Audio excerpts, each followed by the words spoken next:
Good evening, everyone, and welcome back to Paranoid Stories. Before we start, make sure to leave a comment with where you're from and what time you're watching. I'm really interested in that. Now let's begin. It was supposed to be a simple weekend trip. Friday evening, London to Edinburgh, business class, because I'd earned the upgrade points and figured why not treat myself. The compartment was one of those new luxury ones, sleek and modern with wood paneling and this massive window that took up half the wall. Everything controlled by a touchscreen mounted next to the seat. Climate, lighting, entertainment, even the window shade. All very cutting edge, very impressive. It was supposed to be a simple weekend trip. Friday evening, London to Edinburgh, business class because I'd earned the upgrade points and figured why not treat myself. The compartment was one of those new luxury ones, sleek and modern with wood paneling and this massive window that took up half the wall. Everything controlled by a touch screen mounted next to the seat. Climate, lighting, entertainment, even the window shade, all very cutting edge, very impressive. I settled in around 7:30. The train was nearly empty. Off-peak travel, most people don't do business trips on Friday nights. My compartment was in the last carriage, and as far as I could tell, I was the only passenger in that section. Just me and the quiet hum of the train picking up speed as we left the station. About 40 minutes in, the sun had set completely, just black countryside rushing past the window. I wanted to lower the shade, get some work done on my laptop without the reflection. So I reached for the touchscreen. The interface was intuitive enough. Climate controls, check. Lighting options, check. But when I tapped what I thought was the shade control, the screen flickered and changed to something else entirely. A camera feed. It took me a second to recognize what I was looking at. Black and white, slightly grainy, that distinctive fisheye distortion you get from security cameras. I could see the corridor outside my compartment, the narrow hallway with its patterned carpet and the handrail running along the wall. The lighting was dim, just those small floor-level emergency lights casting everything in shadow. I stared at it, confused. Tapped the screen a few times thinking I'd accessed the wrong menu, but nothing changed. Just that still image of the empty corridor. Then I noticed the timestamp in the corner. It was current. This wasn't a recording. I'm not the type who believes in fate or signs or any of that, but something made me keep watching instead of just closing it out. Maybe 30 seconds passed. The image was so still it could have been a photograph. Then something moved at the edge of the frame. A figure, tall, impossibly thin. It emerged from the left side of the screen, walking slowly down the corridor toward my compartment. The way it moved wasn't right. Too smooth. No natural sway or bounce you'd expect from someone walking on a moving train. Just this gliding progression. The camera quality was poor enough that I couldn't make out details, but I could see it was wearing something dark. A coat, maybe, or a long jacket that hung past its knees. Its arms were too long. That's what struck me first. The proportions were wrong. Arms that reached almost to its knees, fingers that seemed to extend even further. I should have looked away from the screen, should have glanced at the actual door to my compartment, but I couldn't stop watching. It was getting closer. As it passed under one of the floor lights, I caught a glimpse of its head. No features I could distinguish, just a pale oval shape. Like someone had wrapped their face in fabric, or like there was nothing there to see. My compartment was 3 doors down from where the corridor began. I watched it pass the first door, then the second. At each one, it raised its right hand, those impossibly long fingers, and ran them along the window glass as it walked, one continuous scraping motion. But I couldn't hear anything. The train noise, sure, the rumble of the tracks, the occasional creak of the carriage, but no footsteps, no sound of fingers on glass, nothing. It reached my door. On the screen, I watched it stop directly in front of my compartment. Those long fingers pressed flat against the window, palm down. Then slowly, so slowly, it dragged its hand across the glass, left to right. The gesture was almost gentle. I realized I'd stopped breathing. Here's the thing, I still hadn't looked up from the screen. Some part of my brain was screaming at me to check the actual door, to see if this thing was really there, but I was frozen, just staring at this grainy security feed showing something standing right outside my cabin. On screen, its head tilted, not like a person considering something, like an insect examining prey. The movement was too smooth, too mechanical. Then it turned, directly toward the camera, directly toward me. I finally looked up. The door window was right there, maybe 6 feet from where I sat. I could see through the glass into the corridor beyond, but there was nothing, just darkness, the faint glow of those floor-level lights and empty hallway. My hands were shaking as I looked back at the screen. The figure was still there, still facing the camera, still standing right outside my door. As I watched, it raised one hand, those fingers spreading wide, and reached toward the lens. The image distorted as the hand got closer, filling the frame. The screen went black. For maybe 3 seconds, just a dead black screen. Then it flickered back to the normal menu. Climate controls, lighting, shade options. Like nothing had happened. I don't know how long I sat there. Could have been 30 seconds, could have been 5 minutes. Eventually I stood up, legs unsteady, and went to the door. Looked through the window into the corridor. Empty. Completely empty. I checked the door lock 3 times. It was engaged. Then I lowered the shade, using the actual manual control this time, not touching that screen again, and sat back down. Tried to convince myself I'd imagined it. Stress, maybe. Long work week. Tired eyes, the kind of trick your brain plays when you're exhausted. But my laptop was still open on the table, the reflection I'd been trying to avoid catching in the window, and I could see faintly in the screen's reflection that my hands were still trembling. The train arrived in Edinburgh just after midnight. I was the first person off my carriage. The platform was nearly deserted, just a few other passengers and a cleaner walking past with a cart. I walked quickly toward the main terminal, not looking back. At the top of the platform, I passed a Network Rail employee checking something on a tablet. I almost kept walking. Almost. But I stopped, asked him if there were security cameras in the business class carriages. He looked at me like I'd asked something strange, said no, not inside the compartments. Privacy reasons. Just cameras at the platform doors and in the standard coaches. I thanked him and left. The thing is, I still have to take that route for work. Same train, usually.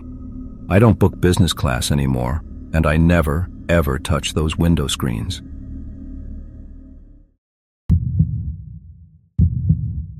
I don't usually talk about this, but someone told me recently that keeping it inside was making it worse, so here we are. I'm a freelance investigative journalist. Nothing glamorous, mostly local corruption pieces, corporate malfeasance, that sort of thing. I mention this because I'm trained to notice details, to question things that don't add up. That's why what happened on the Millbrook line still doesn't make any sense to me, no matter how many times I go over it. I was heading to interview a source about the regional rail company cutting corners on maintenance. The timing was tight, so I took the 9:47 from Ashford Station on a Tuesday night in February.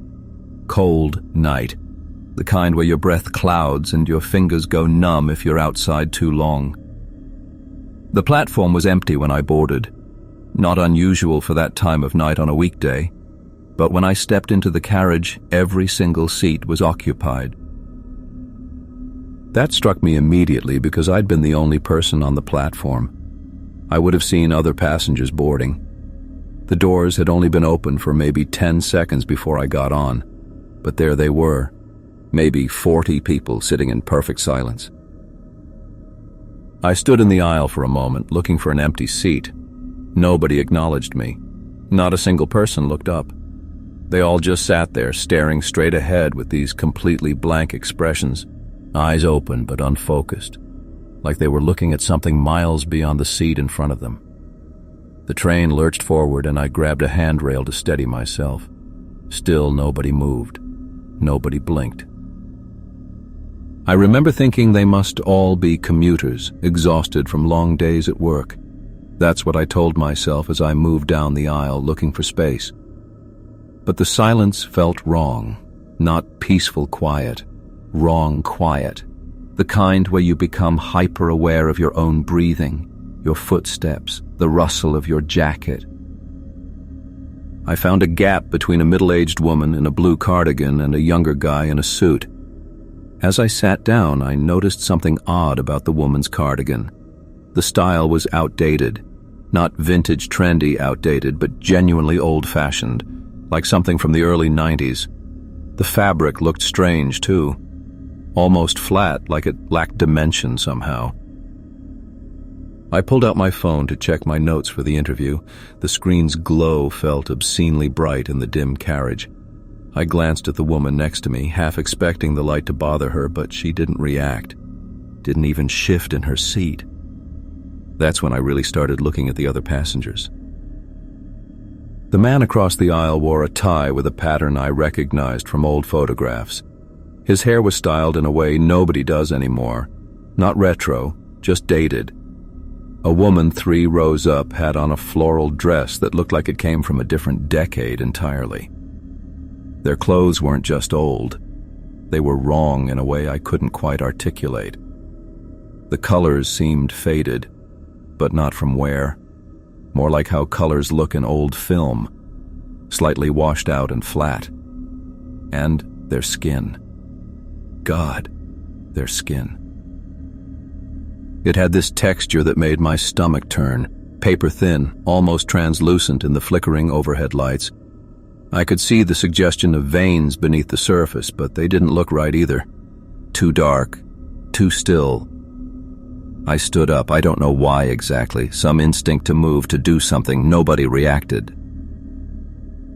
I walked back down the aisle toward the doors between carriages, passed within inches of seated passengers. Nothing. No eye contact, no slight movements to shift away, no acknowledgement whatsoever. The man in the suit I'd sat next to had his hands folded in his lap. I stopped and looked directly at him. His eyes were open, aimed forward, but there was no awareness behind them, no tiny movements, no focusing or refocusing, just empty staring.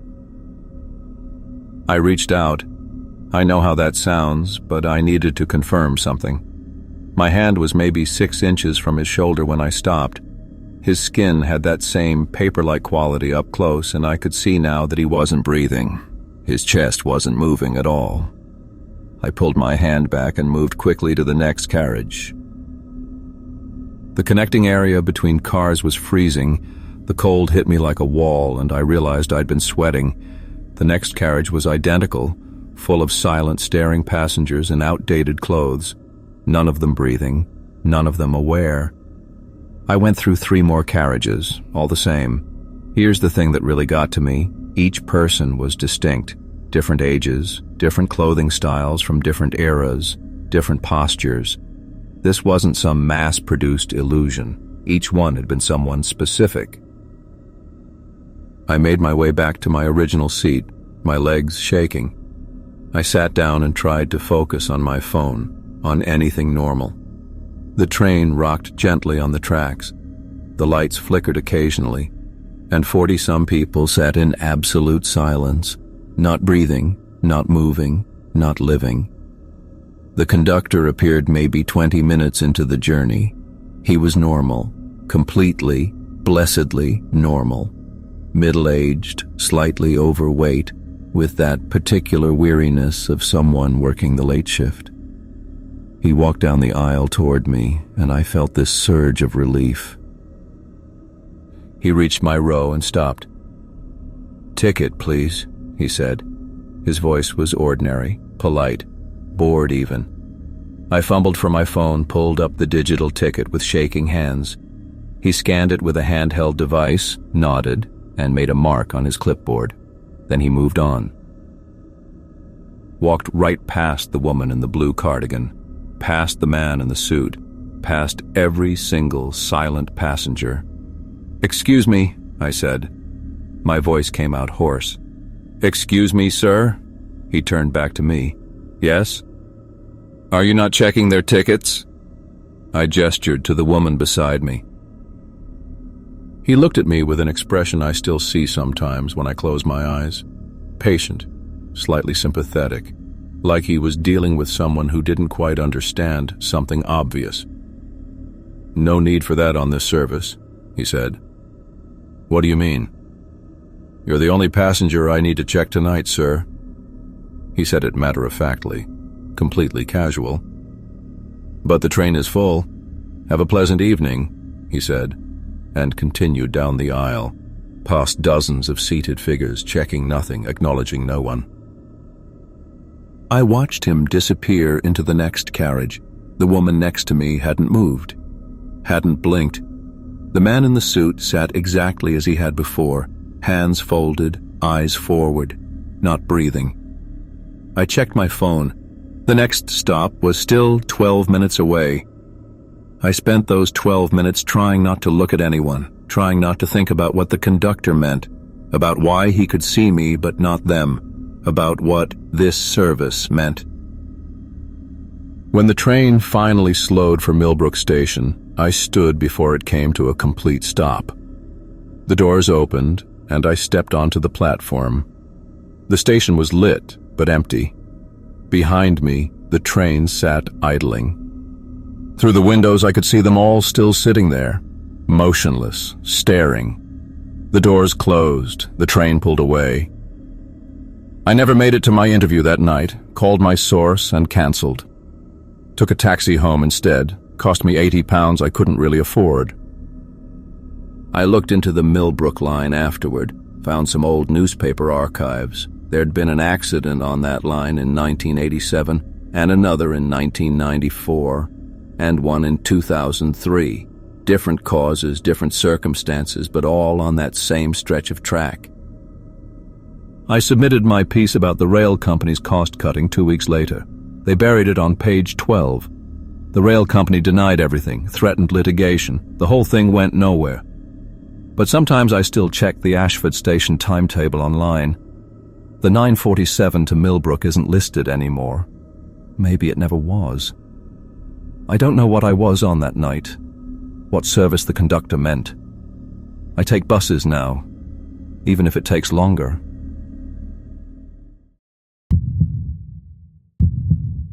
I've never told this to anyone except my wife, and she looked at me like I'd lost my mind, so I guess this is my last attempt to get it out of my system. I'm a freelance copywriter, been doing it for about 8 years now. Pretty boring stuff, mostly ad copy for pharmaceutical companies and tech startups. I mention that because I want you to understand I'm not the kind of person who looks for weirdness. I actively avoid it. I like routine, predictability, decent coffee, and clients who pay on time. This happened 3 months ago on the Northeast Regional, the 6:47 a.m. train from Providence to Hartford. I had a meeting with a new client at 10, some insurance firm that wanted to rebrand their whole website. I'd taken that train maybe 20 times before. Nothing special about it. I got on at Providence, found my usual spot in the third car, settled in with my laptop. The car was maybe half full. Couple of commuters, a woman with headphones, an older guy reading the newspaper, normal Thursday morning. When I set my bag down, I felt something hard under my thigh. At first I thought it was maybe a phone someone had dropped, but when I stood up and looked, it was a key.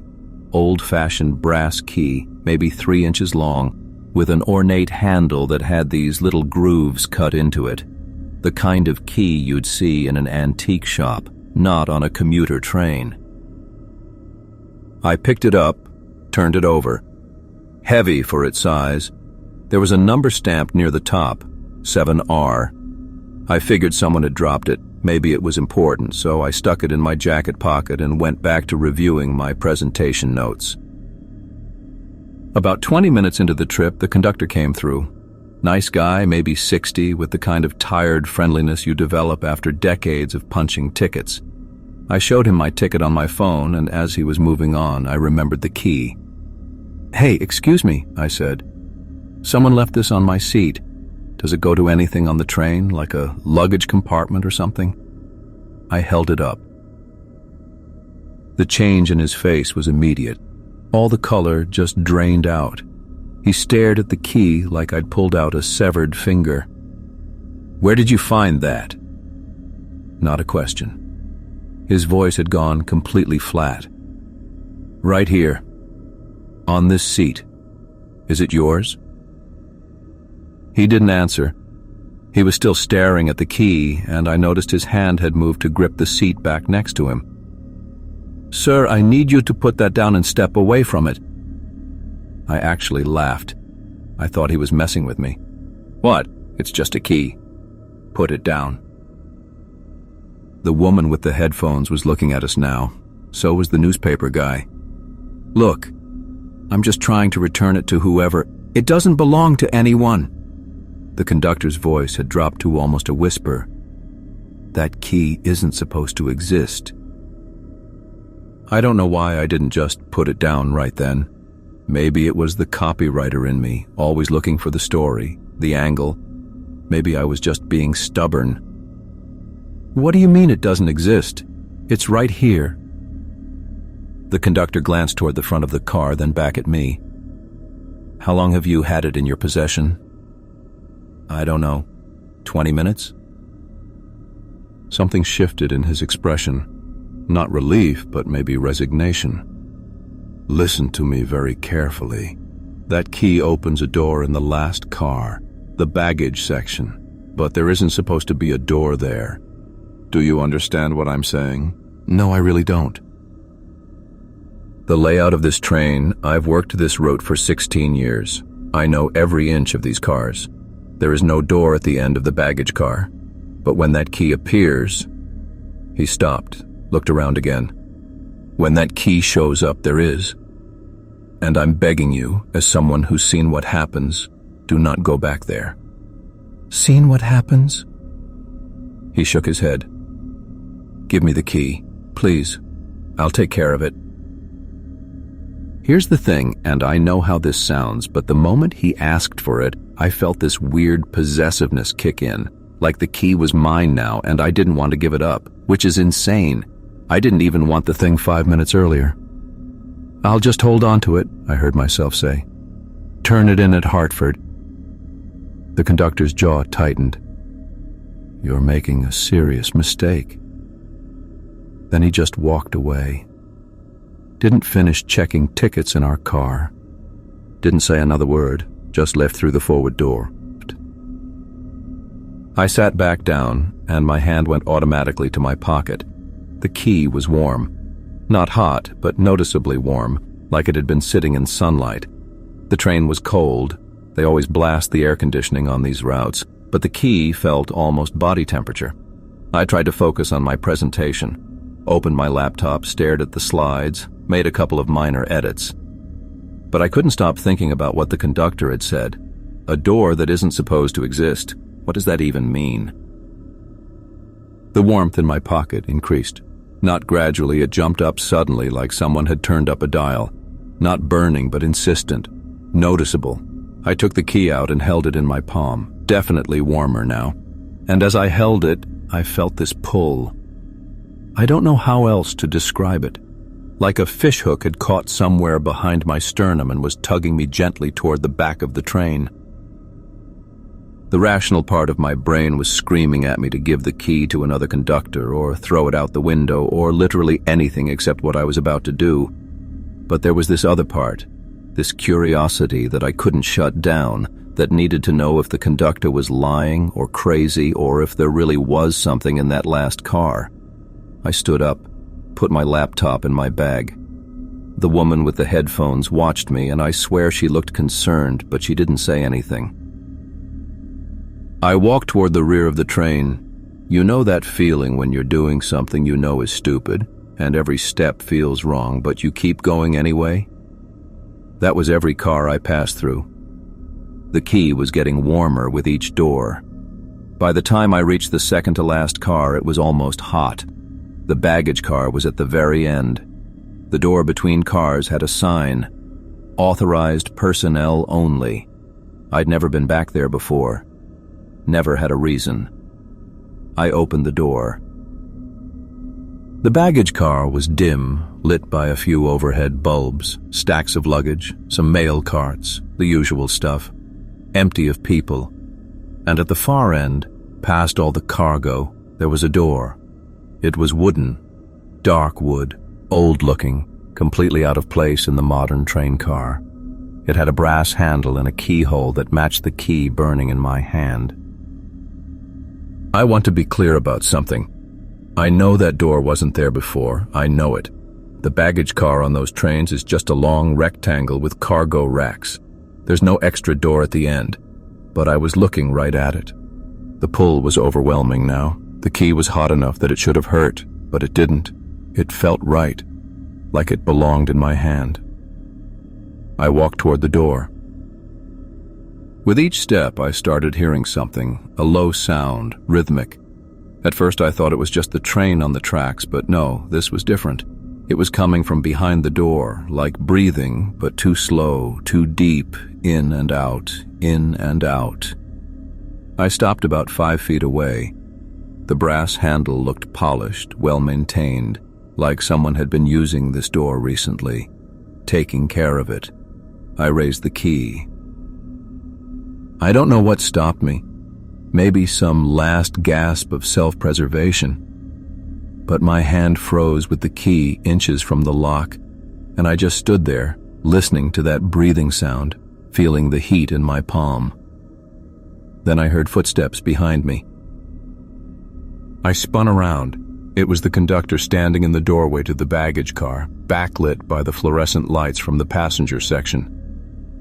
"Please," he said quietly, "don't open it." "What's in there?" "I don't know. I've never looked. But 12 years ago, a passenger found that key, went back here, opened that door."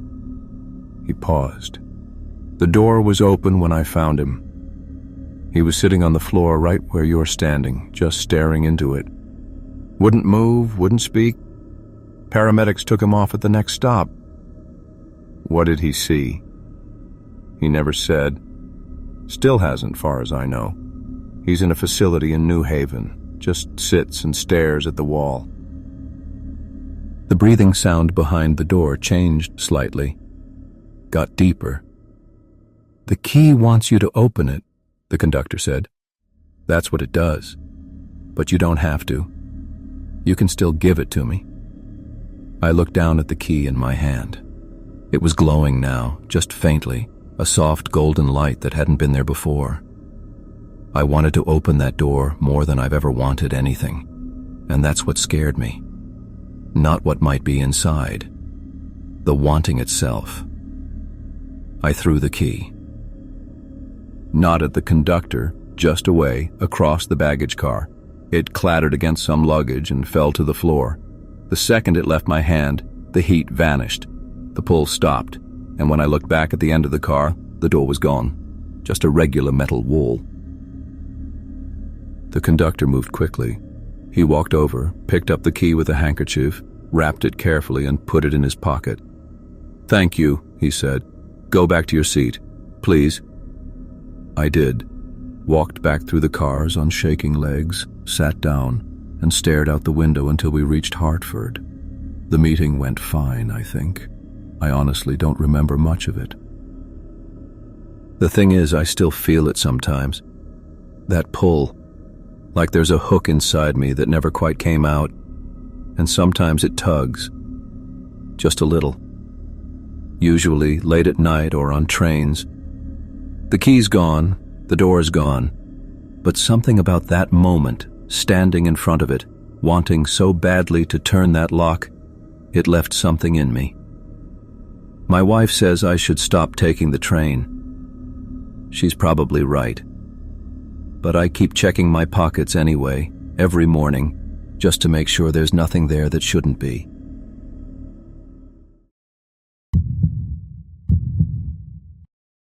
I'm a software engineer, 37 years old. I work in cloud infrastructure, which means I spend most of my time in meetings and staring at code. I'm not someone who believes in the paranormal or whatever you want to call it. My brain doesn't work that way. I deal in logic and systems, in things that make sense. 3 weeks ago, I was on the Meridian Express heading to a conference in Denver. High-speed train, the kind that makes the trip in half the time it used to take. I'd taken it twice before without incident. Comfortable seats, decent Wi-Fi, nothing remarkable. I had my laptop out reviewing a presentation I was supposed to give the next morning. Something about API optimization, doesn't matter now. It was around 8:30 p.m., still light out, that late summer sun hanging low over the scrubland we were passing through. Miles and miles of nothing but dry grass and the occasional cluster of trees. I remember thinking how empty it all looked. The train started slowing down. Not the gradual deceleration you get approaching a station, but something more abrupt. My laptop slid a few inches across the tray table. A woman across the aisle looked up from her phone, then went back to scrolling. Nobody seemed concerned. We came to a complete stop, just sat there, engine quiet, in the middle of absolutely nowhere. I looked around the cabin.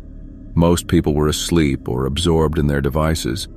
There was a businessman 2 rows up, completely knocked out with his mouth open, a college-age kid with headphones on, an elderly couple holding hands, both of them dozing. The atmosphere was so ordinary it almost felt surreal in its normalcy. Then the lights went out. Not flickered, went out. Complete darkness for maybe 5 seconds. Long enough for my eyes to start adjusting, long enough for me to hear someone a few rows back make an annoyed sound. The emergency lighting kicked in, bathing everything in that dim yellow glow. I glanced at the businessman up ahead, still asleep. The kid with headphones, still nodding along to whatever he was listening to. How were they not reacting to this? That's when I looked out the window. The scrubland was gone. In its place was a forest, but not any forest I'd ever seen. The trees were impossibly tall, stretching up beyond what should have been visible from my window.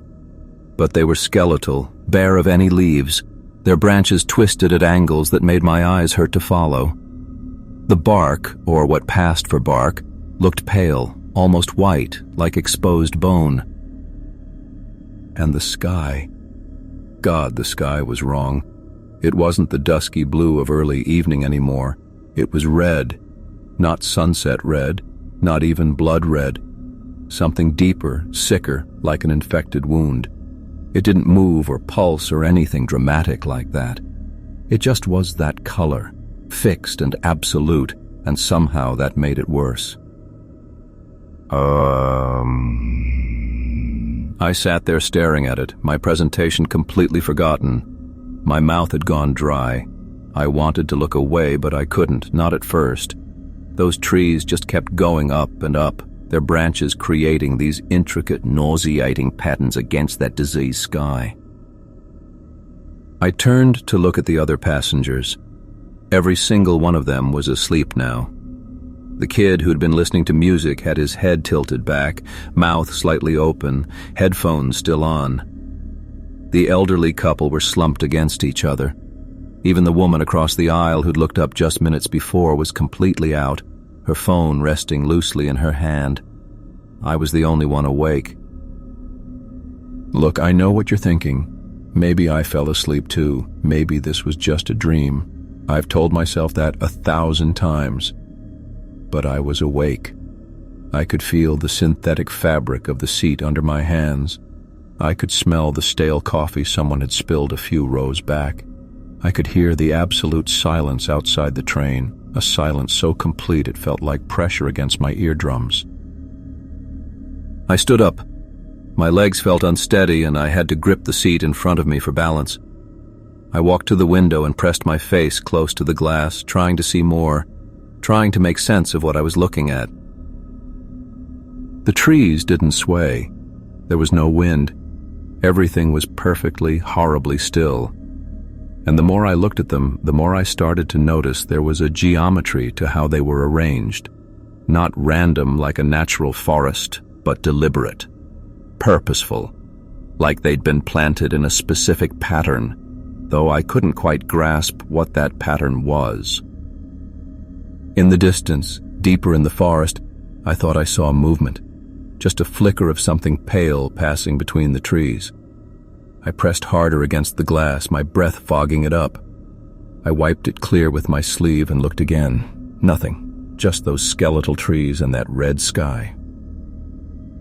The train lurched forward so suddenly I nearly fell. I grabbed the overhead rail, steadying myself.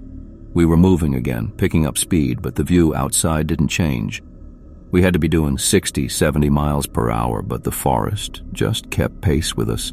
Those white trees streaming past the window in an endless procession. I don't know how else to explain it, but it felt like we weren't moving through the forest. The forest was moving around us, like we were standing still and reality was being fed past us on a loop. This went on for, I don't know, could have been 5 minutes, could have been 20. Time felt slippery. I stayed standing, gripping that rail, watching those trees scroll past. My neck started to ache from the angle, but I couldn't make myself sit down. Sitting down felt like acceptance, like admitting this was normal. Then, between 1 second and the next, the scrubland was back. Just like that. Dry grass, the darkening evening sky, the right sky, purple and blue and normal, no transition, no fade. The forest was simply gone.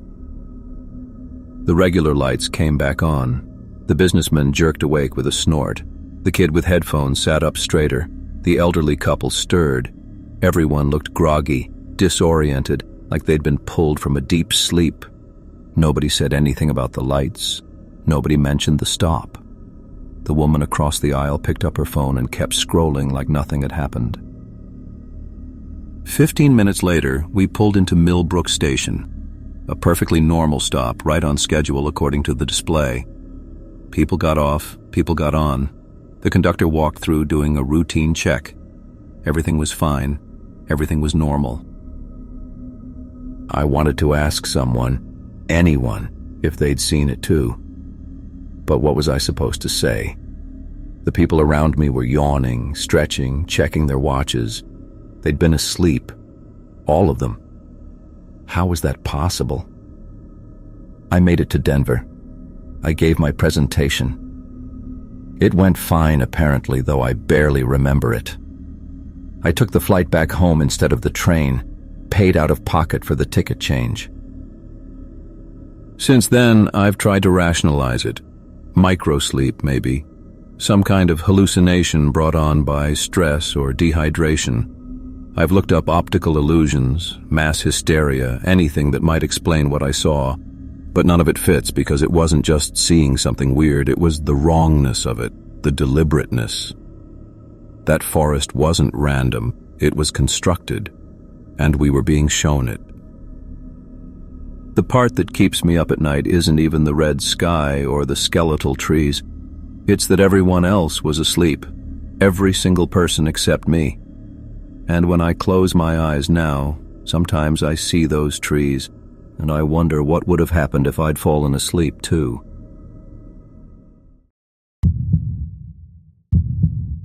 I keep telling myself it was just motion sickness or exhaustion or the light playing tricks, but that doesn't explain the handprints. I'm an archivist at the Midwestern Museum of Natural History. Basically, I catalog old documents and make sure they don't fall apart. Not exactly a thrilling career, but it's steady work. Last March, my supervisor, Claire, and I took the train to Madison to pick up a collection from the Ashford estate. The family was donating their grandfather's field journals from the 1920s, and someone had to authenticate them on site before transport. It should have been a simple day trip. We caught the 6 a.m. northbound, one of those older regional lines with the individual compartments instead of open seating. Claire took the window seat across from me and was asleep before we left the station. She'd been up all night finishing inventory, so I didn't blame her. I had the compartment to myself, essentially. Just me and the gray dawn light coming through the window. About 20 minutes in, I was looking out at the farmland sliding past when I noticed something odd about the reflection in the glass. My face was there, faint against the scenery, which was normal. But there was another face, too, behind mine, pressed close to the glass like someone standing directly behind me looking over my shoulder. I turned around.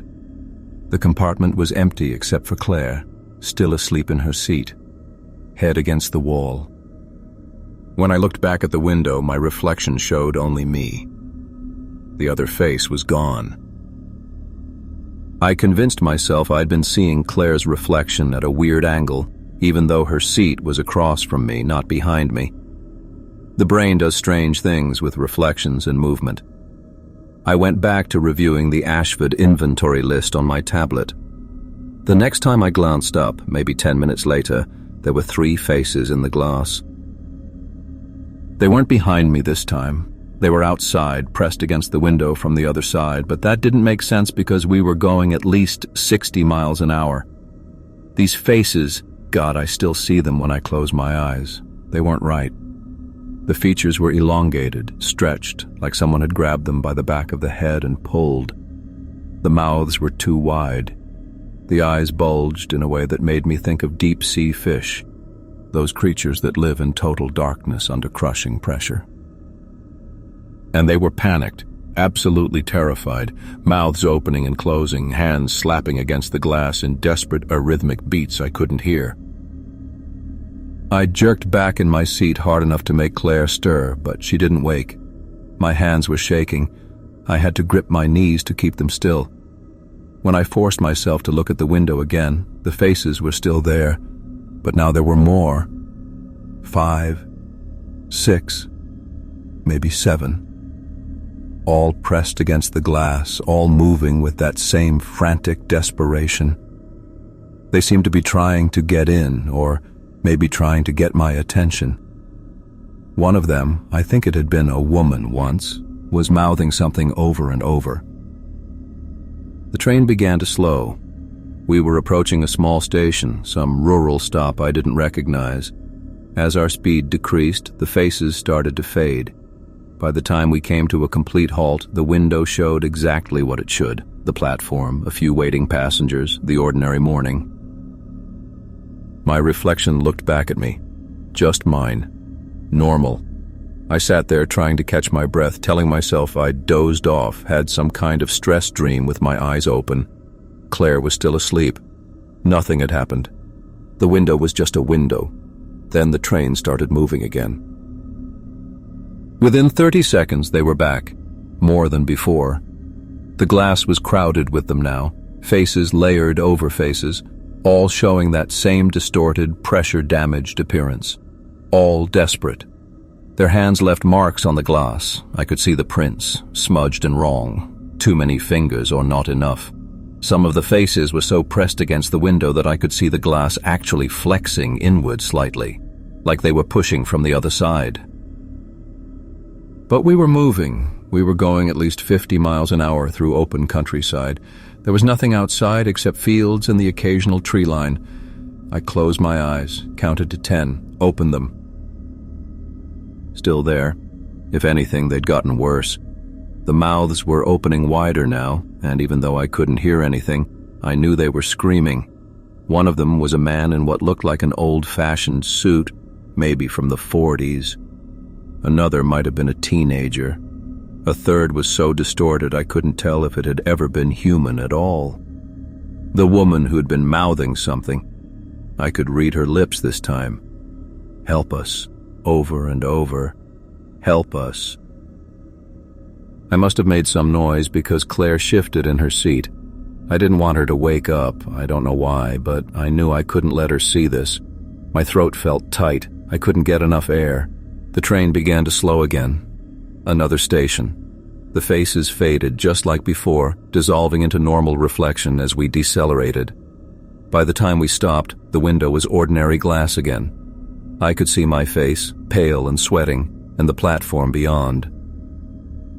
Here's the thing. I could have gotten off right then. Could have grabbed Claire, made up some excuse, taken a bus back. But I didn't. I just sat there watching the window, waiting for the train to start moving again. It did. They came back immediately, and this time they were worse. The glass was completely covered with them, faces overlapping, hands scrambling over each other. They weren't just pressed against the window anymore. They were climbing on each other, pushing, fighting to get closer to the glass, to get to me. Some of them were looking at the other faces with the same terror they'd been directing outward, like they were as scared of each other as they were of wherever they were.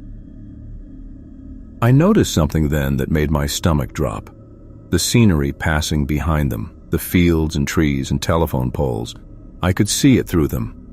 They were transparent, not completely, but enough that I could make out the landscape behind their faces, like they were projected onto the glass from somewhere else. The woman mouthing "help us" was getting pushed back by the others now, disappearing into the crowd of faces. New ones took her place.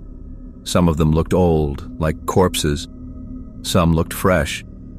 One of them had modern glasses, the kind you could buy at any store. I realized I was crying. Not sobbing, just tears running down my face while I stared at them.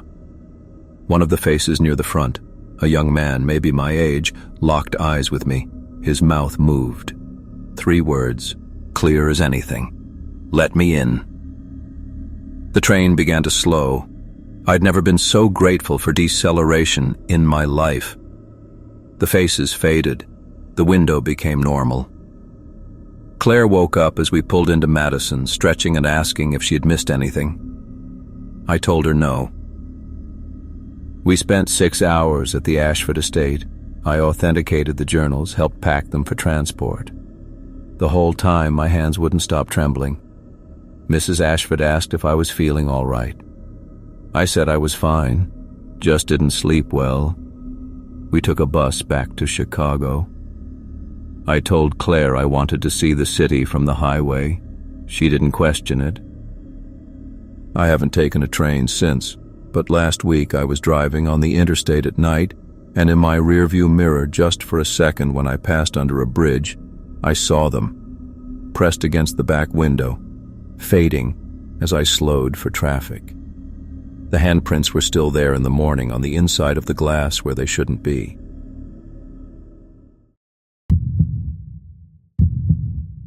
Look, I'm a security guard, which means I'm trained to notice things that are off. But what happened on the D line 3 months ago, I still can't rationalize it.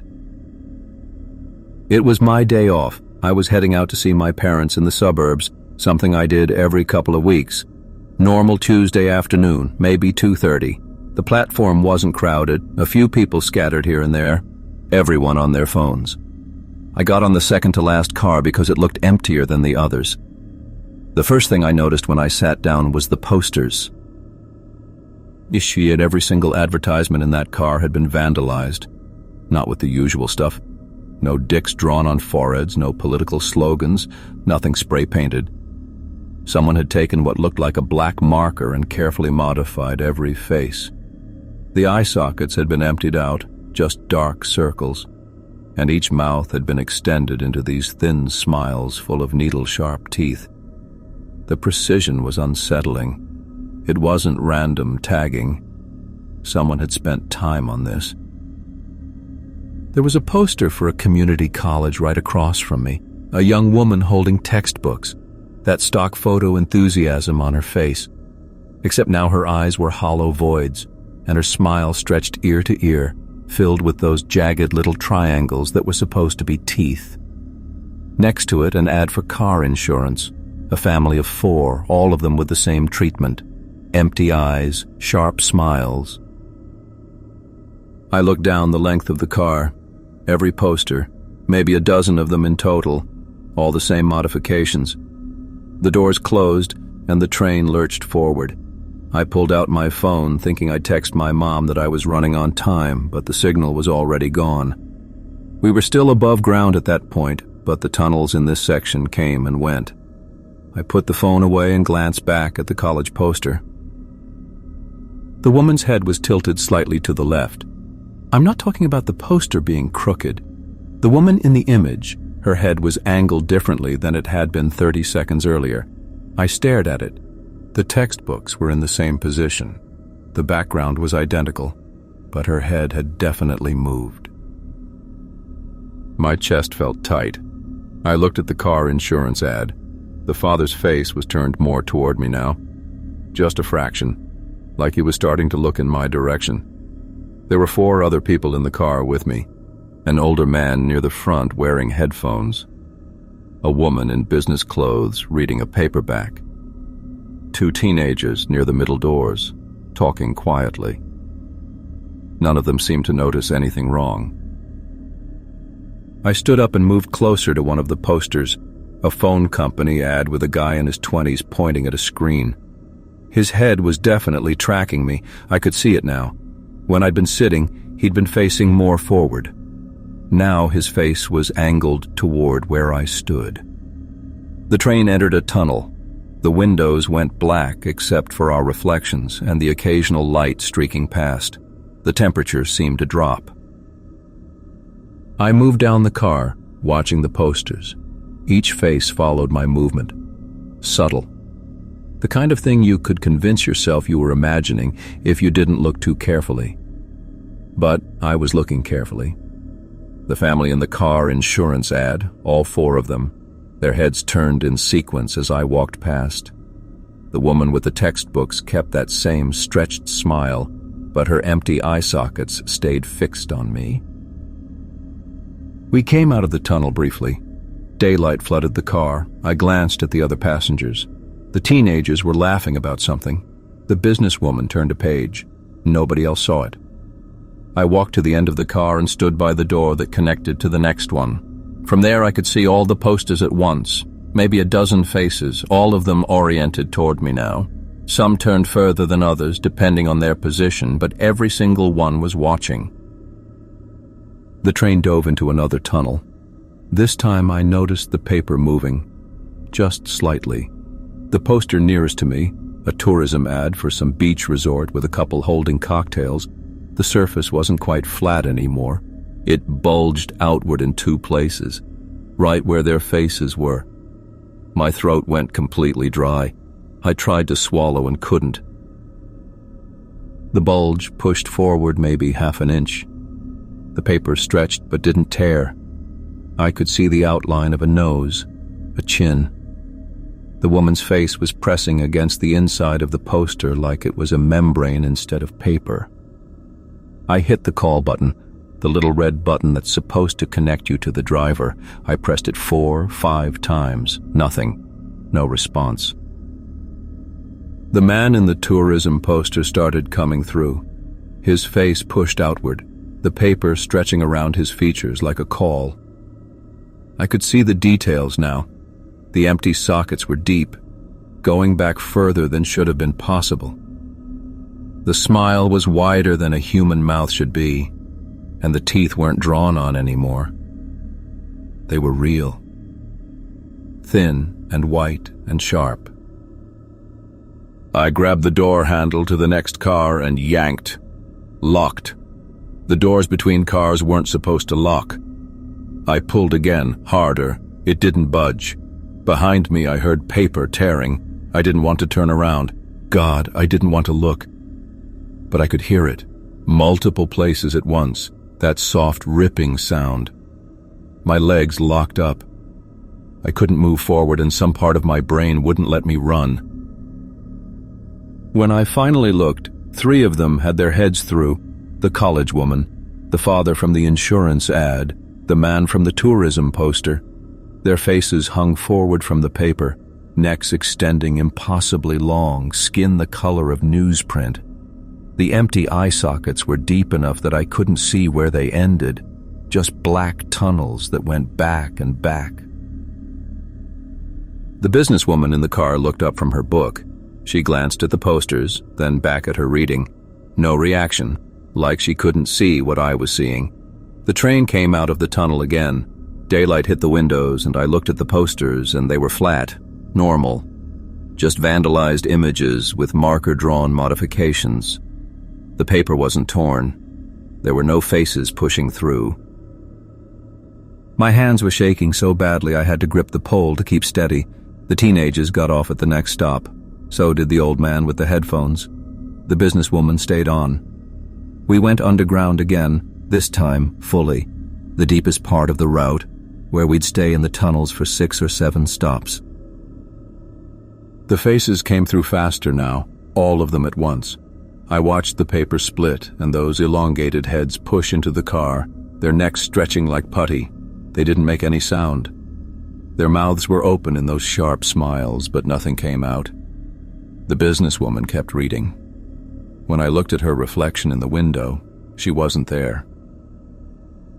The faces extended further, necks now 2 feet long, 3 feet, reaching into the car.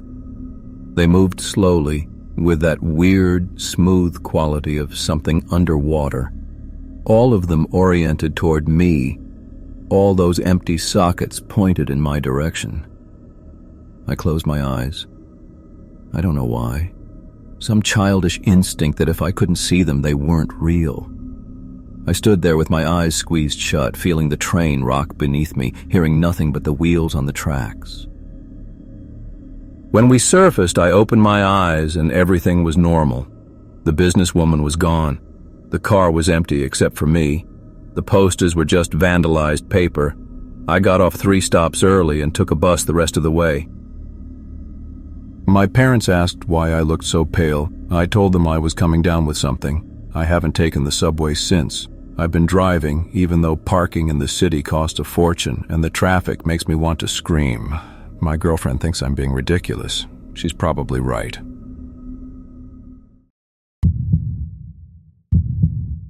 I keep telling myself there's a rational explanation, but 2 months later I still can't get on a train.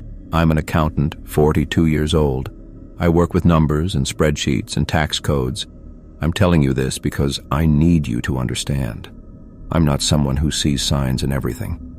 I don't read horoscopes or believe in ghosts. But what happened on that overnight train to Chicago, I can't explain it away, and God knows I've tried. My mom had called that afternoon. Dad was sick again, nothing life-threatening, but at their age, every flu feels like it could turn into something worse.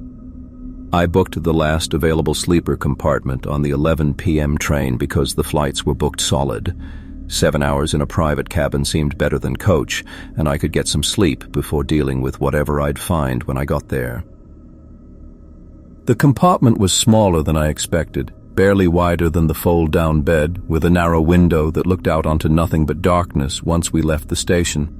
I remember the porter showing me how to lock the door from inside, how to adjust the temperature controls. The heating wasn't working right, he said. Maintenance issue. He'd bring extra blankets. He never did. I tried to sleep around midnight. The train's movement should have been soothing, that gentle rocking, but I couldn't get comfortable. The compartment felt wrong somehow, too cold, but not the kind of cold that makes you shiver. It was dry, dense, like the air itself was pressing down on my chest. I gave up on sleep and pulled out my phone, but there was no signal. Nothing unusual about that, I guess. We were cutting through rural Illinois by then. I stared out the window instead, watching my reflection in the dark glass, and that's when I first noticed it. My reflection reached up to scratch my nose before I did. I thought I'd imagined it. You know how sometimes your brain fills in movement before it happens?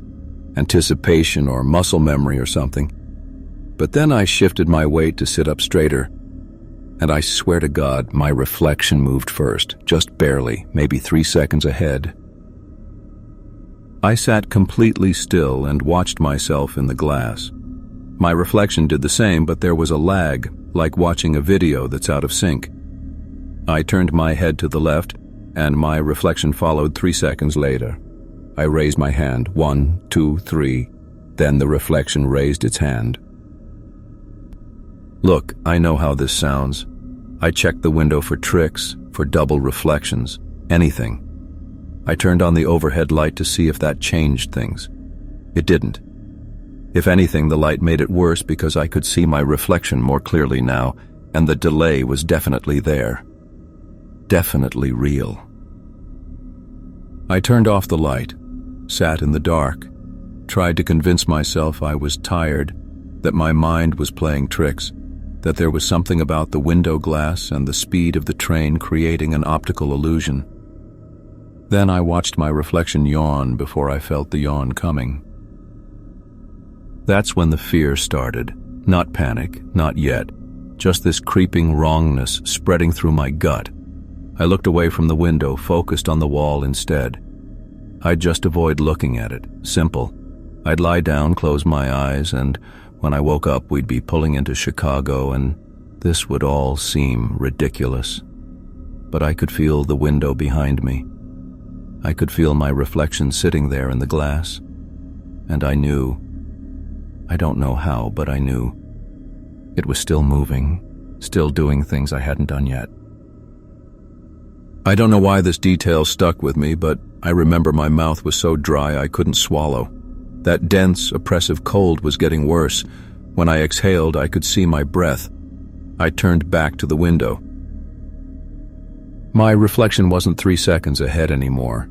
It was at least 30 seconds ahead now, maybe more, because my reflection was lying down on the bed and I was still sitting up. I watched myself in the glass, watched my reflection settle onto the narrow mattress, watched it pull the thin blanket up to its chin. I did not lie down. I stayed exactly where I was, frozen, staring.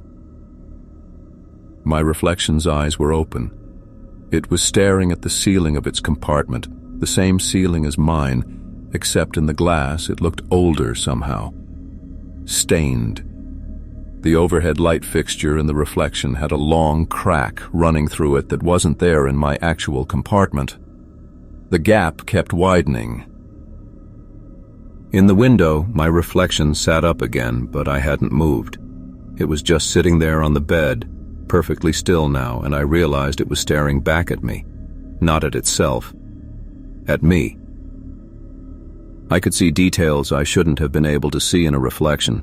The compartment behind my reflection looked the same as mine, but wrong. The wallpaper was peeling. The corner near the door had dark stains spreading up from the floor. And my reflection, it looked older, the same face, the same body, but worn down, exhausted, like it hadn't slept in days. Here's the thing. I knew I was looking at myself, not a reflection anymore, another version of me in another version of this compartment. And the way it was staring back, I knew it could see me too. I stood up. My reflection didn't. It just sat there on that bed, motionless, watching me with this expression I can't describe. Not threatening, worse than threatening. It looked resigned, like it had been waiting for me. The cold was unbearable now. I could barely feel my fingers. I moved to the door, tried the handle, locked from the outside somehow, even though the porter had shown me the inside latch. I pulled harder. Nothing. The metal was freezing to the touch. When I turned back, my reflection was standing too, right at its window, right at the glass. Its hand was pressed against the surface, palm flat, fingers spread. The compartment behind it was darker now. I could barely make out the walls, but I could see the bed, and there was someone lying on it. Another me, completely still. I couldn't tell if it was breathing. My reflection's mouth moved. I couldn't hear anything, but I could read the words. How long have you been awake? My throat closed up. I couldn't breathe. The question didn't make sense, but it also made perfect sense in a way that made everything so much worse. I pressed my hand against my side of the glass. Our palms matched up, separated by the window. The glass was so cold it burned. My reflection's eyes were sunken, dark circles underneath like bruises. How long had this version of me been in that compartment? How many times had the night repeated? The train lurched, hitting a rough section of track. The lights in my compartment flickered. When they came back on, there were two figures visible in the reflection now. The one standing at the window, the one matching my movements, and another one sitting on the bed in the background, both watching me. I jerked my hand away from the glass, backed up until I hit the opposite wall. The compartment felt smaller. The walls felt closer. In the window, a third version appeared, standing in the corner of the reflected compartment. This one looked different, worse. I couldn't make out the details, but the posture was wrong, bent, like it had been standing in that corner for a very long time. The standing reflection at the window tilted its head, slowly. Then it smiled, and I have never seen an expression more devoid of joy. It lifted its other hand and pointed behind me at my bed. I didn't want to look. God, I didn't want to look. But that dry, crushing cold was coming from behind me now, from the bed, and I couldn't stop myself. There was nothing there, just the empty mattress and the thin blanket. But the impression in the mattress, the way it was compressed, someone had been lying there, recently. When I looked back at the window, all three reflections were pressed against the glass now, and behind them I could see more. Dozens. All of me. All trapped in that deteriorating compartment, all staring out. The train started slowing down. We weren't scheduled to stop for another 4 hours, but I could feel the brakes engaging, the train decelerating. The window reflections didn't change. They didn't react to the train stopping. They just kept staring. The overhead speaker crackled, the porter's voice, "Chicago Union Station, final stop." I looked at my phone. 3:47 a.m. We'd left at 11. That was less than 5 hours. We couldn't be in Chicago yet. The train stopped completely. I heard doors opening in other cars, footsteps in the corridor, normal sounds, people gathering their bags, heading out. The reflections in my window hadn't moved. They were all perfectly still now, waiting. I grabbed my bag, tried the door again. This time it opened easily, like it had never been locked. The corridor was empty. Dim emergency lighting. I could see the exit at the end of the car, see the platform beyond. I didn't run. I don't know why. I walked. Like if I moved too fast, something would notice. The platform was Chicago Union Station. I recognized it, but it was empty. Completely empty. No other passengers. No staff. Just that same dense, dry cold pressing in from every direction. I walked through the station to the main hall. The clock above the information desk read 3:47 a.m. Not moving. Just stuck there. My phone was dead. Completely drained, even though it had been at 60% when I boarded. I found an exit, walked out onto the street. It was Chicago. The right buildings, the right street signs, but no cars, no people. No sound except my footsteps. I walked for blocks. Nothing changed. Empty streets, dark windows, the sky that particular shade of pre-dawn gray that never got lighter. Then I heard it, behind me, the sound of a train whistle. I turned around, and I could see Union Station 3 blocks back. The overnight train was pulling in. I watched passengers step off onto the platform. Normal people, tired people carrying bags. The porter helping an elderly woman with her luggage. And I saw myself, walking through the station, checking my phone, heading for the exit. I watched myself walk out onto the street. Watched myself stop. Look around at the empty city, the same confusion, the same growing fear.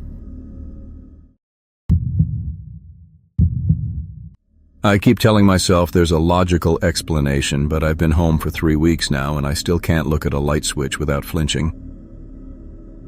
I'm a freelance photographer, mostly nature stuff, nothing exotic. I was heading up to Greystone Preserve to shoot some migration patterns for a regional magazine. Routine work, decent pay. The train was the cheapest option, and I was traveling light. Just my camera bag and a backpack. I got on at Portsmouth around 8 in the evening. The platform was nearly empty, which wasn't unusual for a Tuesday. But when I stepped onto the train itself, I realized I was completely alone. Well, not completely. There was the conductor. He sat in the very last car, visible through the connecting door windows if you walked all the way back. I did initially thinking I should maybe check in or ask about stops. But something about the way he sat there, perfectly still, in that rear-facing seat, hands resting on his knees, staring at nothing, it stopped me 2 cars away. I told myself he probably didn't want to be bothered. People working night shifts rarely do. So I settled into the 4th car from the front, 3rd row of seats, window side, set my camera bag on the seat beside me. The train started moving with barely a sound, just this smooth glide that felt almost frictionless. No announcements, no automated voice listing stops, just movement and silence. The fluorescent lights overhead gave everything that bluish-white tint that makes people look sick. I'd been on trains before where half the lights were out, bulbs buzzing and dying, but these were all functioning. Bright even. Too bright, maybe. I pulled out my phone to check messages, but there was no signal. Expected, given the route cut through some pretty remote stretches. About 20 minutes in, I noticed the first light go out. Front car, far end. Just a single panel going dark. Not flickering first, not buzzing, just instant blackness where there'd been light. I could see it through the connecting door window. I'm a photographer. I notice light changes instinctively, but it didn't concern me. Bulbs die. It happens. Then another went out. Same car, closer to the door. Then another. They were going out in sequence, I realized. One by one, from the very front of that first car working backward. Each one just switching off like someone was flipping breakers in order. The darkness was progressing through that car at a steady pace, maybe one light every 2 or 3 minutes. I stood up and walked to the door between my car and the one ahead of me, watched through the window as the last few lights in that front car went out. The darkness that filled the space wasn't normal. I mean, it should have been like looking into a dark room where your eyes adjust and you can make out shapes, seats, windows letting in moonlight. But this was flat, complete, like the car had been filled with black paint. The first light in the second car went out.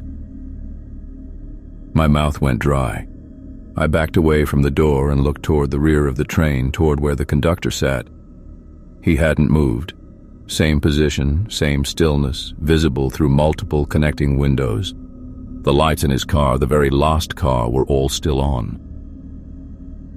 I walked back there, moved through my car, through the one behind it, got within 1 car of where he sat. Up close, I could see he was maybe 60, gray hair, standard uniform. His eyes were open, but he wasn't blinking. His chest rose and fell so slowly I had to watch for a full minute to confirm he was breathing. "Excuse me," I said through the connecting door. My voice sounded too loud. He didn't respond, didn't even twitch. "Sir, the lights are going out. In the front cars." Nothing. His eyes didn't shift. He sat there like a statue, like something preserved. I tried the door handle, locked or stuck. It wouldn't budge. Behind me, I heard a soft sound, not mechanical, not electrical, just absence. That particular silence when a light source disappears. I turned and saw the second car was now completely dark. The third light in my car, the fourth car, had just gone out. The darkness was spreading, consuming the train car by car, light by light, working its way toward me. I did what anyone would do. I grabbed my gear and moved backward, away from it. Went into the 5th car, then the 6th.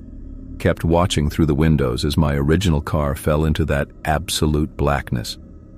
And I noticed something that made my hands start shaking. Where the darkness had taken over, I couldn't see the windows anymore.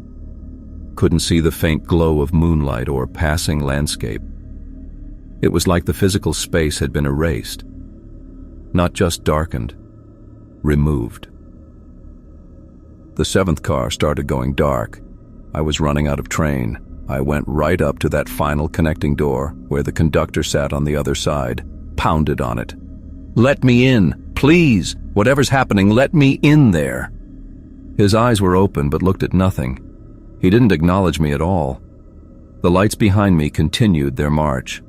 I watched my shadow on the conductor's door grow longer, sharper, as each successive light went out. The temperature was dropping. I could see my breath, my Here's the thing. I'm not someone who panics easily. I've been in sketchy situations. Photographed storms, got too close to wildlife, spent nights in places without cell service or backup. But standing there, watching that darkness eat the train section by section, knowing I was being backed into the final car with nowhere else to go, I felt something I'd never experienced before. Not fear exactly, more like recognition. Like some buried part of my brain understood what was happening, even if I consciously didn't. The conductor was an anchor. That's the only way I can describe it. He wasn't running the train. The train was moving on its own, or something else was moving it. But he was there, in that final car, holding space, keeping that one section real and lit and present while everything else was being unmade. I don't know how I knew this, but I did. The 8th car went dark. I was trapped in the 9th, pressed against the door to the 10th and final car where the conductor sat. The darkness behind me was close enough now that I couldn't see the far end of my current car anymore. It was just blackness pressing forward. And the cold, God, the cold was like standing in front of an open freezer, but worse. Invasive. I felt it in my teeth, my bones. The first light in my car went out. I beat on the door, screamed at him, begged. He sat there absolutely motionless, and I understood with horrible clarity that he couldn't move. If he moved, if he stood up or turned his head or acknowledged me, whatever he was doing, whatever he was being, would stop. And that final car would go dark too. And then what? Would the train itself disappear? Would I? 4 lights left in my car. 3. 2. I pressed myself against that door and closed my eyes. Felt the cold creeping up my legs, my back. Heard my camera bag hit the floor somewhere behind me in the dark. My breath came in short gasps that turned to fog. 1 light remaining. Then the train stopped. Just like that. Smooth and sudden. The door I was leaning against opened. I hadn't tried the handle, had I? And I fell backward into that final car, onto the floor at the conductor's feet. He still didn't move, didn't look down at me, looked down at Tana. The door to the platform was open. I could see a station sign, Greystone Junction, my stop. I grabbed my bags from the darkness behind me. They were right there at the threshold, untouched, and I ran. Got off that train and didn't look back. Except I did. Once, just before it started moving again. All the lights were back on. Every car was fully illuminated. And the conductor still sat there in that rear-facing seat, hands on his knees, eyes open. I shot maybe 3 photos at the preserve before I packed up and took a bus home. The magazine didn't care about my excuse. I've gotten other jobs since, but nothing that requires train travel. I'm a history major, was working on my senior thesis about abandoned mining settlements in the Appalachians. Nothing supernatural about that. I needed primary sources, photographs, Maybe some local records if I was lucky. The Greenbrier Valley Railway ran this tourist route through the mountains twice a week, passed right by 3 ghost towns I wanted to document. Cheap ticket, scenic views, 4 hours up and 4 hours back. Perfect for my research. I got on at Whitfield Station around 9 in the morning. October, so not many tourists. The car I chose was maybe a quarter full. An elderly couple near the front, a woman in business clothes working on a laptop, a guy my age with headphones in. Normal people doing normal things. The train itself was restored, one of those heritage railways that uses refurbished cars from the 50s and 60s. Red velvet seats, brass fixtures, that sort of thing. It smelled like old wood and heating oil. About 40 minutes into the ride, I noticed him. He came through the rear door of my car, walked with this odd, stiff gait, like his knees didn't quite bend right. He wore a conductor's uniform, but not the kind the actual railway staff wore. This was older, much older, dark blue wool with tarnished brass buttons and a cap that sat too far forward on his head. The fabric looked wrong in the morning light, sort of moth-eaten around the edges, with these pale water stains across the shoulders. Here's the thing that got me first. His face was completely neutral. Not smiling, not stern, just blank, like he was somewhere else entirely while his body went through the motions. He stopped at the elderly couple's seats and handed something to the old man. A ticket stub looked like. Yellowed paper folded once. The old man took it without looking up, slipped it into his jacket pocket. The conductor moved to the next row. The woman with the laptop got one too. She barely glanced at it before tucking it into her bag. I figured maybe this was part of the Heritage Railway experience, some kind of commemorative ticket or voucher for the dining car. Quirky, sure, but tourist trains do stuff like that. He worked his way down the aisle. The guy with headphones got his stub. A middle-aged woman across from me got hers. Then he was standing next to my seat. Up close, I could see the fabric of his uniform was actually degraded in places, threadbare, and his hands, God, his hands were gray. Not pale, not just bloodless, gray like old newspaper. He held out the folded stub without making eye contact. I took it. The paper felt damp and cold, heavier than it should have been. I said thank you, but he'd already moved on, continuing toward the front of the car with that same mechanical walk. I unfolded the stub. It was blank, just yellowed paper with a faint brown stain in one corner. No printing, no stamp, nothing. I looked around to see if anyone else seemed confused, but nobody was paying attention. The old man was asleep. The laptop woman was typing.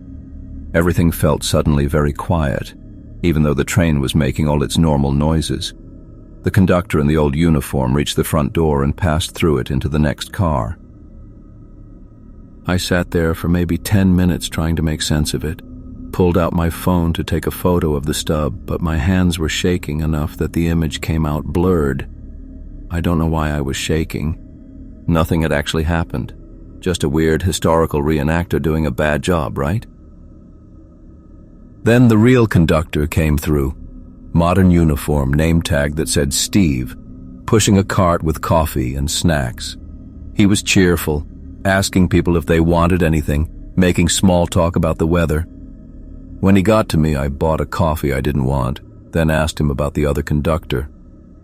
"What other conductor?" Steve said. "The one in the old uniform.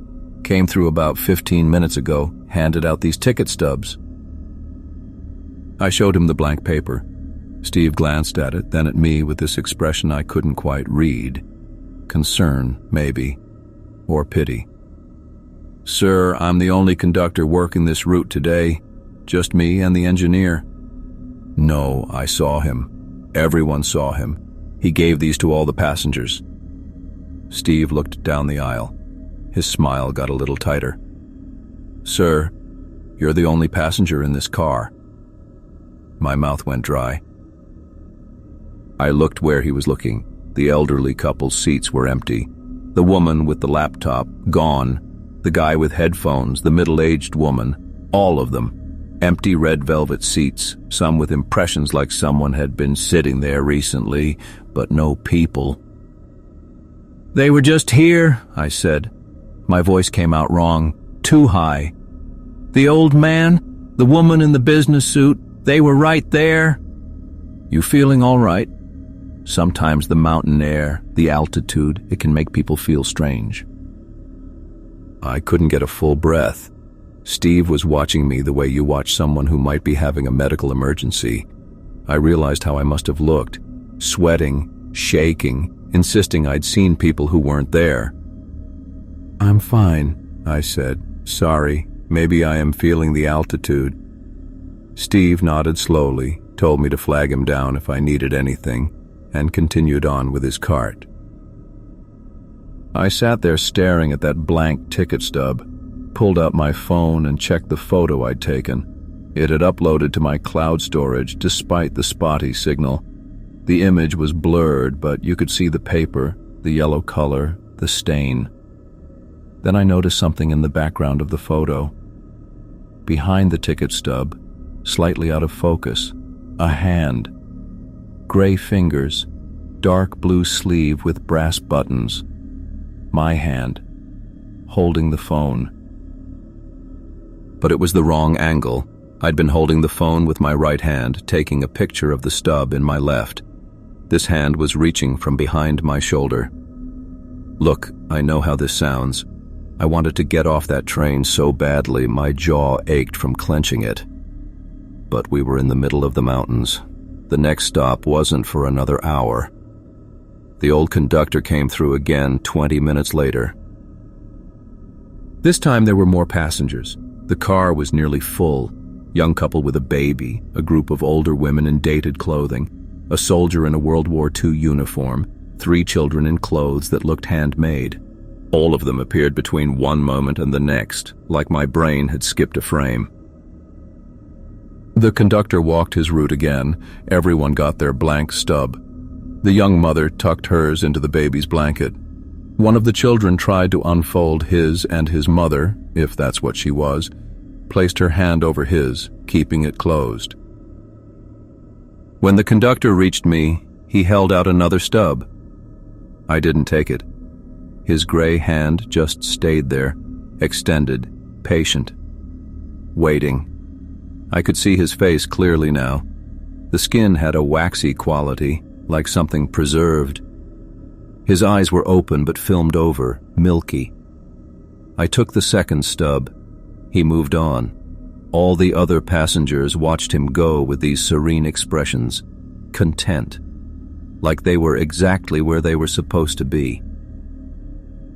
I spent the rest of the journey pressed against the window, those 2 stubs in my pocket, counting the minutes until we reached the first stop. Steve came through twice more. Both times he looked right through the crowded car and asked if I was the only one who needed anything. Both times I said yes. When we finally reached Millbrook Station, I didn't wait for the train to fully stop. I was at the door, and the second it opened I was off and walking fast toward the parking lot. Didn't look back. Drove straight home 5 hours through mountain roads and tried to forget about it. But here's what I can't stop thinking about. I still have those 2 ticket stubs. I keep them in my desk drawer. Some nights I take them out and unfold them, hoping the paper will have disintegrated or the stains will have faded or they'll turn out to be old grocery receipts or literally anything else. They never change. Same yellowed paper, same brown stains, same cold dampness when I touch them. And sometimes, when the light hits them at a certain angle, I can almost see something. Not writing, exactly. More like shadows where writing used to be, destinations maybe, or names. I looked up the railway's history. In 1952, a passenger train derailed on that same route. Most of the bodies were recovered, but the official report mentioned several passengers whose remains were never found. The thing is, I keep thinking about what Steve said, that I was the only passenger in the car.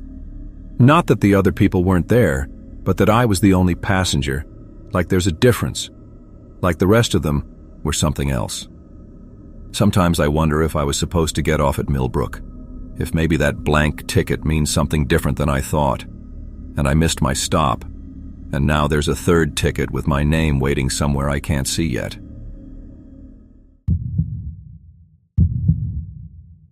I keep telling myself I should have just waited for the next train. That's the part that gets me. I'm an accountant, for context. I work late during tax season, always have.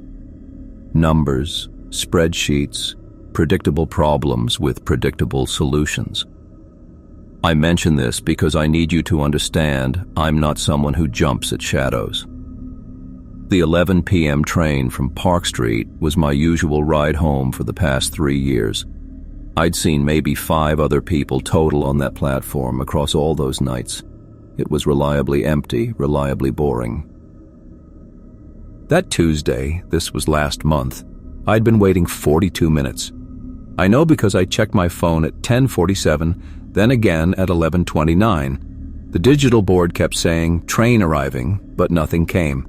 Just me and this older woman in a nurse's uniform sitting on the far bench, scrolling through her phone. When I finally heard it coming, the sound was wrong. Not wrong like broken, wrong like someone had recorded a train and played it back at slightly the wrong speed, too measured, too even. The rails vibrated on schedule. The air pressure changed like it should, but something in my chest tightened anyway. Then I saw it roll in. The windows were completely black, not tinted, not dark because the interior lights were off. Black like someone had painted over them from the inside, thick and deliberate. Every single window. The train itself looked normal otherwise, same silver exterior, same MTA markings, same everything. But those windows made my throat close up for reasons I couldn't name yet.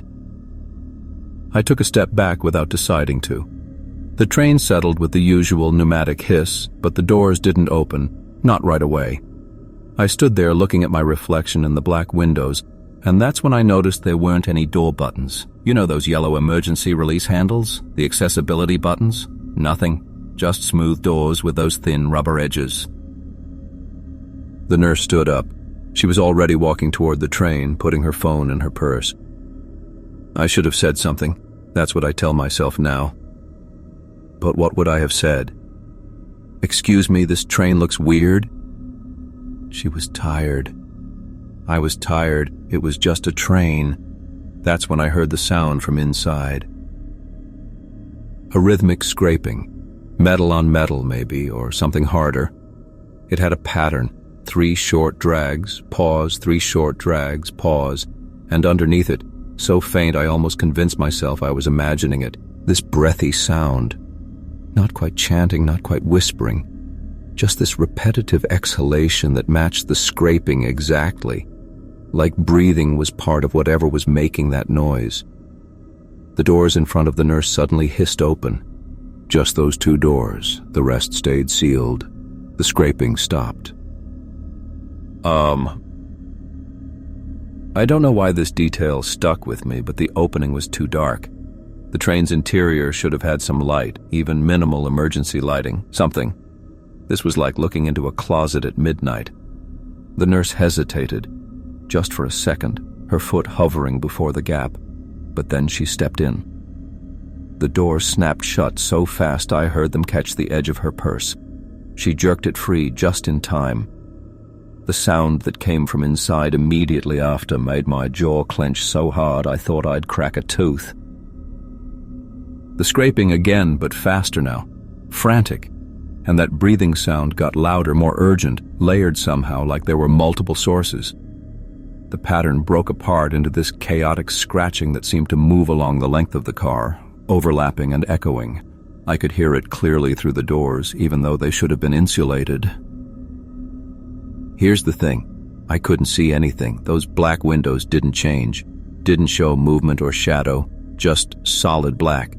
But I could track the sound as it moved from the front of the car toward the back, toward where I was standing. Then it stopped directly in front of me. I was already backing up. My briefcase hit the ground and I didn't pick it up. Something was pressed against the other side of that window. I couldn't see it, but I knew it was there the way you know someone's standing behind you in an empty room. The air felt compressed. Wrong. My heel hit a puddle, rainwater from the leak in the ceiling that never got fixed. The impact made ripples, and in those ripples I saw the reflection of the train. The windows weren't black in the reflection, they were transparent. And pressed against the glass from inside, exactly where I was standing, was this silhouette. Too large. The proportions were wrong, shoulders too wide, head too small, or maybe too far forward. It wasn't moving, but it gave the impression of immense pressure, like it was leaning its full weight against the window. Behind it, deeper in the car, I could see other shapes, maybe 4 or 5. Hunched or crouched, I couldn't tell. Some of them were making that scraping sound. I could see the motion in the reflection, these repetitive, jerking movements. I looked up from the puddle to the actual window, solid black, looked back down. The silhouette was still there, and now I could see something that might have been hands, too many fingers or fingers too long, pressed flat against the glass. The train's doors all hissed open at once. That breathing sound poured out into the station, and it wasn't breath. It was closer to the sound of air being forced through something wet and tight. The rhythm was still there underneath the chaos, still matching those scrapes. 3 short, pause, 3 short, pause. I don't remember deciding to run. I was just suddenly at the stairs, taking them 2 at a time, my knees screaming because I never run. I haven't run since high school. Behind me, I heard the doors close and the train start moving, that too even mechanical sound receding down the tunnel. I waited at street level for 20 minutes before I went back down. My briefcase was still there on the platform. The puddle was still there. I checked the schedule board, and it confirmed a train had come through at 11:32 p.m. running 17 minutes late. I filed a complaint with the MTA the next day, described everything except what I'd seen in the reflection because I knew how that would sound. They told me there was no record of any maintenance or special service vehicle on that line that night. Just the regular 11:15 train, which according to their logs had arrived on time and departed with normal passenger load. I asked about the nurse. They looked at me like I was crazy, said I'd have to file a missing persons report with the police if I was concerned about someone, but they had no record of any incidents. The thing is, I take the bus now. Different route, takes 40 minutes longer, costs more, I don't care. Because last week I had to stay late again, and I was walking past Park Street Station around 11:30, and I heard it. That scraping sound echoing up from below, 3 short, pause, 3 short. And underneath it, faint but unmistakable, that rhythmic breathing that isn't breathing. I haven't been down to that platform since. My briefcase is probably still in the lost and found, but I'm not going back for it.